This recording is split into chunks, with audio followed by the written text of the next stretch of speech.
No truth na nasagpaan ko sa bantayan. I just had to make this video kay karon ako kamata kay nangihi ko. There is no truth na nasagpaan ko sa bantayan. In fact, I had such a beautiful time there. Nakuha na ko akong goal to reclaim the memories on the island because last year I went there with my ex-husband and I didn't have as much fun. So gibawi na ko this year and I had such a great time. Aw maayo jam nga dili tinuod nga nasagpaan ka sa bantayan, pero mas labing maayo og malipay gid unta mi. Kung ikaw nasagpaan og pito kayawa.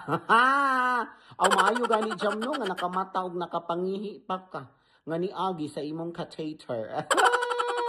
Nag-reclaim jud ka og happiness sa imong bantayan karon. Kay dili man ka happy sa una, napuno man kag kasakit. Kay ang kuyog nimo ang imo mang bana sa una nga gibulagan ka. Hard kay ka jam no, makapangangkon, makapanghambog, ug makipagtigi sa tanang tao. Nga ang imong pamati gani nga ikaw ra gyud ang anak sa Dios. Pero ang tinuod di ani jam, anak ka sa Hudiyo nga si Tamba Luslos. Tabang.